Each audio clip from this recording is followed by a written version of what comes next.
Hello, my name is Nick Hopwood. Some of you may have seen some of my other videos on publishing and things like that. I'm working from home today, and I'm going to do a short video about giving feedback in academic writing, and particularly that could be peer-to-peer feedback within a university context, maybe if you're among students in a writing group, or it's also really thinking about how I think effective peer review happens, for example, in academic journal publishing or other things like that. I have some slides prepared. I'll speak a bit to those, and then I might kind of switch back to the video. One of the reasons I switch the slides is it makes the video a much smaller file size. You might be preparing for a workshop with me on publications or something like that, in which you might be giving feedback on somebody else's abstract within that time, in which case these would be the principles that I hope we would be able to kind of practice and respect in the workshop that we're going to do together. You might be watching this quite remotely, in which case I hope this is useful, and you might find it useful to talk with your writing group partners or colleagues about whether you agree with some of these principles or not. As always, I really invite discussion if there are things that you don't agree with. That's really interesting, and please comment on the YouTube or on my blog nickhop.wordpress.com or via Twitter with my handle @nhoputs. I should start off by saying that I've been really inspired and draw a lot from the work of Pat Thompson and Barbara Kamler, particularly in their thinking about brokering and kind of pedagogies for how peer review works. I'm not going to cite or quote them directly, but I do want to acknowledge that they've informed my thinking a lot on this. What I'm going to do now is bring up the slides.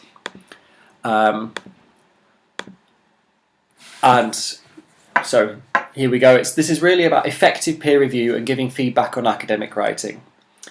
The first thing, and this is assuming that peer review might be happening again within a writing group, it's not necessarily for purposes of a journal publication if you're reviewing for a journal, but it may be. But this could be any situation in which you're asked to give feedback or to review a text for a friend, colleague, student, other things like that. The first thing I think to think about is what effect you want to have as a reviewer, and what you want the author to feel and do when they read your feedback. Now, I've put some random pictures here that I've just kind of Googled. Often when we get feedback, either from supervisors, from colleagues, or particularly me when I get feedback from reviewers on journals, you can feel a number of things which are maybe not very productive. You might feel kind of angry that you don't feel the person has respected you or read something carefully. You might feel frustrated that you haven't been communicating your ideas well, or people haven't paid proper attention to what you're doing. You may feel demoralised. You may feel like the whole thing is a waste of time, or you may feel encouraged, supportive, and motivated. And I really think my assumption is that we really want to have a positive effect on authors, perhaps no matter how bad their text is, or at least kind of likely to be imperfect. We really want to be encouraging authors. We want them to feel confident in paying attention to what we have to say, and we want them to feel encouraged to go and continue and improve their writing. So I think what we really want to achieve when we're providing feedback or reviewing text for journals is to make sure the author thinks that we've read her or his work with an open mind. And that's really important. Now, it doesn't mean that we have to abandon all our academic values, the theoretical or methodological leanings that we have, but that we have to be ready to entertain scholarship which might not follow the way that we would have done it ourselves.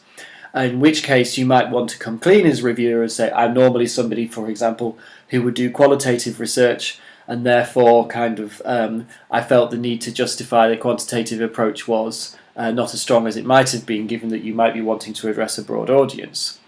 So that sort of thing. You can show that you've taken an open mind on something and allowed your reading to be coloured by the extent to which the author argues and defends their position, rather than the extent to which they agree magically with your prior kind of stance on research.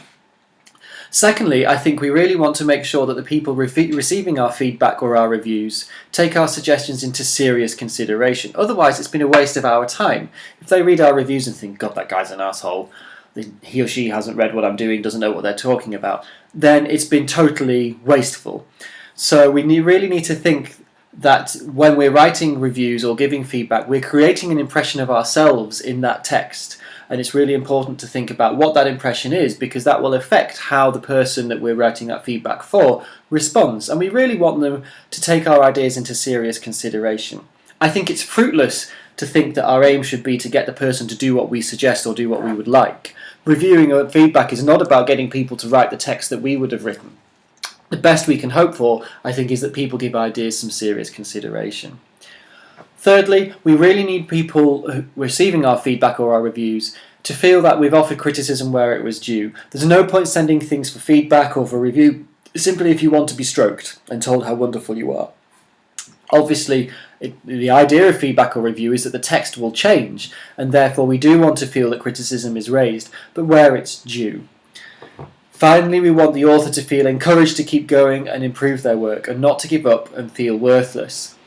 And this is something that Pat Thompson and Barbara Kamler have written about, is it's very easy for people receiving reviews or feedback to extend negative commentary from, okay, this text wasn't perfect, to, oh my gosh, my research was awful, to, actually, I'm a hopeless academic.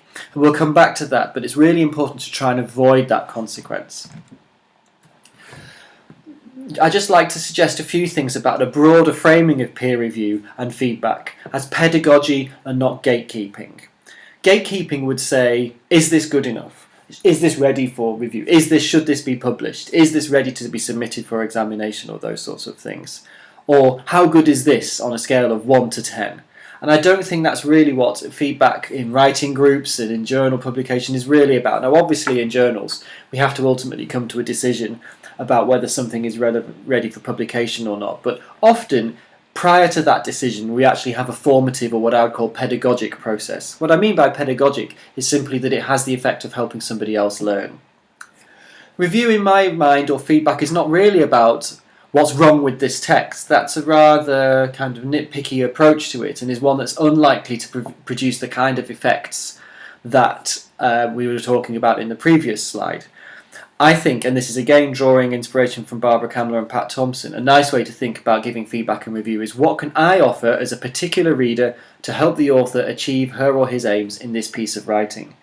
Now, that might be to say that I'm a qualitative expert and therefore I don't understand some of the statistics that you're offering, therefore you might want to acknowledge that.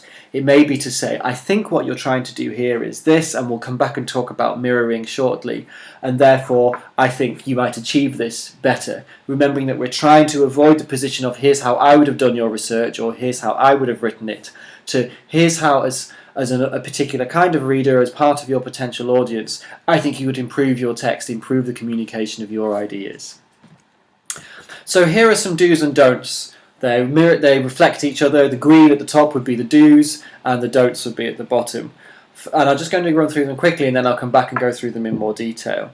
Firstly, it's to mirror what you think the author is saying, and I'll say more about that in relation to the next slide. Secondly, it's to be specific. Thirdly, to give reasons for your views. Fourthly, to use language with care, and I'll say more about that in a second. Fifthly, to be blatantly subjective. Now, lots of people think, oh no, when I give feedback or a review I should try and be objective, but in my view there is no objective review. It's always you reading it on a particular day with a particular background, with particular values and priorities and interests, and acknowledging that is really important. Acknowledging the fact that, in fact, what's going on when you're giving feedback or a review is an interaction effect between the text and yourself. I then suggest there should be balance between praise and critique, and I might suggest that could be in the form of what you call a shit sandwich. And I'm going to argue that you should level a critique at the text rather than the author.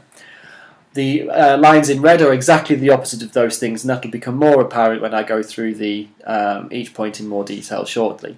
But firstly, I want to say something about mirroring. What I mean by mirroring is that you write down what you think the author intended to communicate. So often in reviews that you get, you might say, this is a paper adopting a case study approach to explore this phenomenon. The main arguments are X, Y, and Z. Now that's really, really valuable to an author. Firstly, because it's neutral or is expressed neutrally. So the first thing you're not reading as the original author is a whole heap of judgments. Secondly, it can confirm that the readers that are engaging with your text are getting the meaning that you want. Or it might help the author realise that, oh, well, in fact, I didn't think that was the key argument that I wanted to present, and yet this person has thought that that was what I was saying. So mirroring can be very affirming and boosting for somebody without there having to be a judgment. Equally, it can be very, very instructive about the kinds of arguments that are being made and the way that they're landing with the different audiences that they're being there. So mirroring is a really, really important thing, and I would say if you can do nothing else, just mirroring what you think somebody is trying to argue or achieve is really important. That also helps to frame the comments that you might add then, because the original author will know that, well, you're giving these comments in light of thinking that this paper was, or chapter or whatever it is, was supposed to be doing X, Y or Z, and it might help them respond a little bit more effectively in a more sophisticated way to your comments. So mirroring first, always mirror. I would really encourage that. So now back to the other reasons. Secondly, I put be specific. Now this is something that I've come across in many contexts, including some of my research in child and family health services, about how effective praise works. So it's no good saying to somebody, oh, your introduction was great, or your literature review was great. That's rather too general. Okay, so what about the introduction was great? What about the literature review was great? Or if you say the literature review needs work, well, that's far too vague. Being very specific. I think the justification of the scope of what literature was included in your literature review could be more strongly argued. There's something that's very specific. So avoiding things that are general at the level of the whole text or whole sections and being specific. Linked to this is the third point about giving reasons. Now this can really, really make the review or the feedback you give much, much more informative for the author and much more helpful to them. If you say, and this is both relating to praise and kind of criticism, I thought this was excellent because blah, or I thought this needed more work because blah.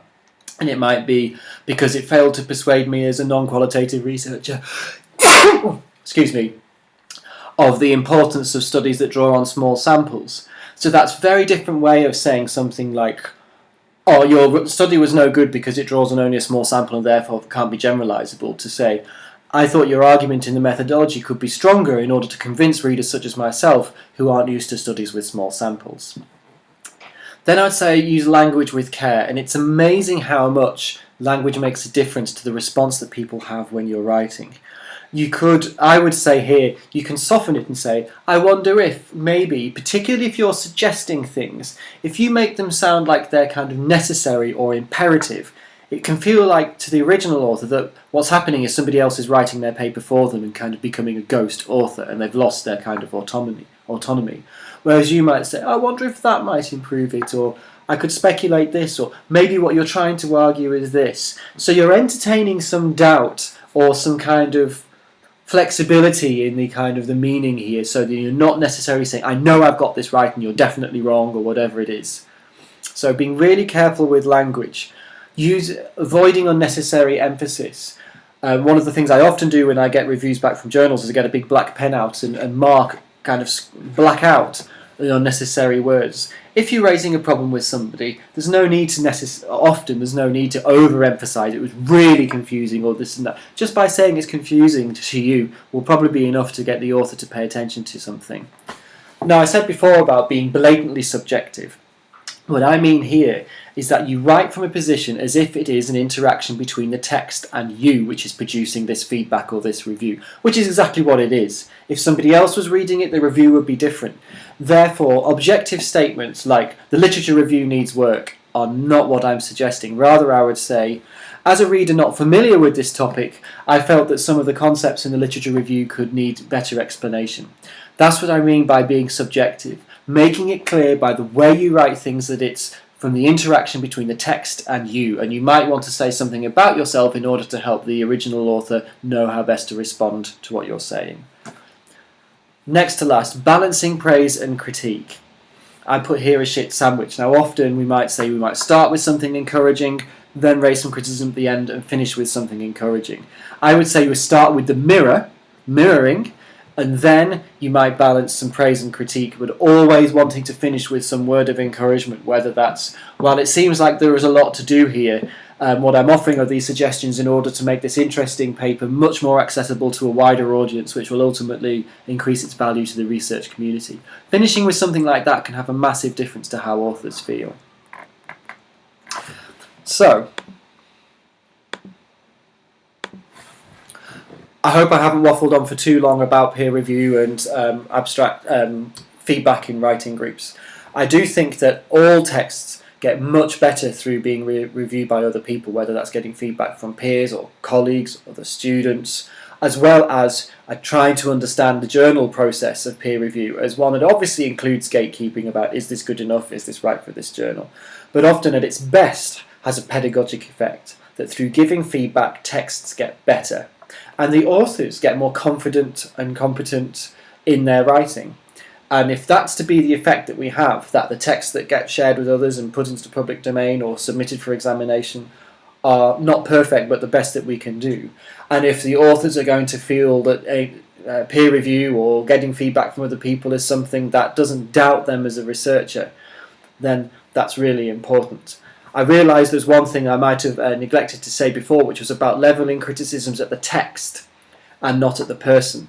This is really important. So instead of saying you have not explained your methodology clearly enough, where it's directed at you the author, you have not done your job well enough, you could say instead that the text, that the methodology section doesn't quite justify all the sampling or the methodological decisions that were made. So what you're reviewing is a text. That's all you have in front of you when you're a reviewer or giving feedback for somebody. You do not have them there. You're not criticising them as a person or praising them as a person. It's the text that you've given to have a look at to provide feedback on a review, and it's the text that you should be writing about in your review. So you'll see that on one of the slides here, where I say level critique at the text, not the author.